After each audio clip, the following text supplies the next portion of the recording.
Hello everyone, welcome to Telugu one fashion. నేను మీ Yamini. So చూసాం కదా లాస్ట్ ఎపిసోడ్స్లో నాకు హెయిర్ స్పా చేశారు, అంటే హబీబ్ సెలూన్స్ వాళ్ళు hair spa, pedicure, manicure and facial కూడా చేయించుకున్నాను. సో సేమ్ అలానే నేను అవి చేసుకునే ప్రాసెస్లో వాళ్ళకి క్లయింట్ వచ్చారు, కెరాటిన్ స్మూత్నింగ్ కావాలి అని చెప్పేసి. సో కెరాటిన్ కాకుండా స్మూత్నింగ్ వాళ్ళు సజెస్ట్ చేశారు, స్మూత్నింగ్ అయితే బెటర్ తన హెయిర్కి అని చెప్పి. సో క్లయింట్ రిక్వైర్మెంట్ కాబట్టి మనం షూట్ చేయడం ఇబ్బంది అవుతుంది అని చెప్పేసి జస్ట్ ఓన్లీ వీడియో క్లిప్ అయితే తీసుకున్నాము, బికాజ్ వాయిస్ ఓవర్ అంటే క్లయింట్కి డిస్టర్బెన్స్ అవుతుంది అని చెప్పేసి. సో ఆ వీడియో క్లిప్ అనేది మీకు చూపిస్తాను. ప్రొసీజర్ స్టెప్ బై స్టెప్ అయితే ఉంది, ఒక మ్యూజిక్ అలా పెట్టేసి ఇస్తాము, బట్ వాయిస్ ఓవర్ అయితే ఉండదు, బికాజ్ క్లయింట్ దగ్గర అంటే వాళ్ళకి డిస్టర్బెన్స్ అవ్వద్దు అని చెప్పేసి మేము జస్ట్ వీడియో క్లిప్ తీసుకున్నాము. సో చూసేద్దాం. Hi madam, I'm Rajesh. మీరు స్ట్రైట్నింగ్ తీసుకోవాలనుకుంటున్నారా? Keratin and smoothening. స్మూత్నింగ్ అయితే మనకు హెయిర్లో స్ట్రైట్ అండ్ షైనింగ్ వస్తుంది, అండ్ స్ట్రైట్నింగ్ అయితేనేమో మనకు ఒకే స్ట్రైట్ అయిపోతుంది హెయిర్. ఓకే, దాంట్లో షైనింగ్ తక్కువ వస్తుంది. స్మూత్నింగ్ అంటే షైనింగ్ వస్తుంది అండ్ హెయిర్ స్ట్రైట్ కూడా అవుతుంది. కెరాటిన్ అనేది మీకు ప్రోటీన్ వస్తుంది, అడ్వాన్స్ స్పా లాగా మీకు ప్రోటీన్ వస్తుంది ఇంప్రూవ్డ్. ఓకే, ఆ కెరాటిన్ అనేది తర్వాత చేసుకోవచ్చు, మీరు ఇంప్రూవ్ చేసుకోవచ్చు నెక్స్ట్ 2 days తర్వాత. స్మూత్నింగ్ చేసుకుంటా అంటే hair straight and shining look వస్తుంది. కాకపోతే దాన్ని మెయింటెనెన్స్ చేసుకుంటుండాలి. దాన్ని అలాగే లేజీగా వదిలేస్తే మీకు ఏమైతే డ్రై అండ్ డ్యామేజ్ అవుతుంది. మెయింటెనెన్స్ అంటే షాంపూ, మాస్క్ వస్తుంది, కొంచెం సీరం కంటిన్యూ యూజ్ చేసుకుంటే మధ్యలో ఒక 20 days అట్లా ఒకసారి అప్పుడు మీకు టైం చూసుకొని స్పా కోసమే మీరు సజెషన్ చేసుకుంటే స్పా చేయించుకుంటే మీ హెయిర్ అనేది 6 months అని చెప్తాం కదా, అది 8 months అవుతుంది. అంటే మీకు మెయింటెనెన్స్ చేయడం బట్టి ఏంటంటే డబల్ అవుతుంది, ఇంప్రూవ్ అవుతుంది. ఇంకా మీరు అలాగే మెయింటైన్ చేయలేదు అనుకోండి 6 monthsకి బిలో అవుతుంటుంటుంది. అట్లా దాని డిఫరెంట్ అనేది.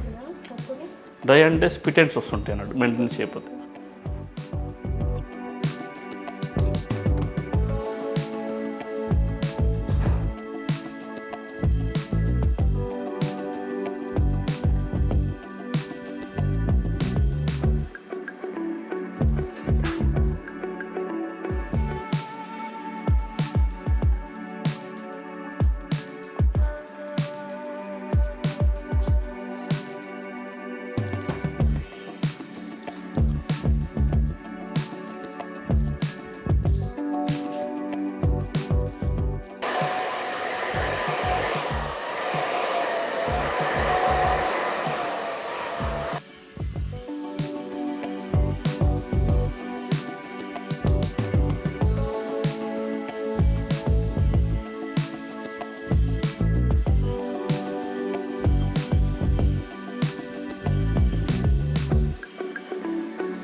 చూసారు కదా, క్లయింట్ది అంటే స్మూత్నింగ్ది చేశారు. అది మనకి అంటే చాలా time taking process, 3 to 4 hours పడుతుంది. మధ్యలో హెయిర్ వాషెస్ ఉంటాయి అండ్ హెయిర్ స్ట్రైట్నింగ్ చేస్తారు, ప్యాక్స్ వేస్తూ ఉంటారు. సో అవన్నీ ప్రొసీజర్ నాకు చెప్పడం అంతగా క్లియర్గా స్టెప్ బై స్టెప్ అయితే నేను చెప్పలేను. వాళ్ళైతే ఎక్స్పర్ట్స్ కాబట్టి వాళ్ళు క్లియర్గా చెప్తారు. సో వాళ్ళకి డిస్టర్బెన్స్ ఉండొద్దు అని చెప్పేసి నేను చెప్పాను కదా ముందుగా ఓన్లీ వీడియో క్లిప్ తీసుకున్నాము అని. సో చూసారు కదా అది ఎలా ఉంది. మీకు నచ్చితే కనుక తొందరగా ఆ స్టోర్ డీటెయిల్స్ అయితే ఉన్నాయి డిస్క్రిప్షన్కి వెళ్ళి స్టోర్ డీటెయిల్స్ తీసుకొని విజిట్ అవ్వండి, వాళ్ళకి కాంటాక్ట్ అవ్వండి. సో నెక్స్ట్ వీడియోలో మళ్ళీ కలుద్దాం. Until then bye.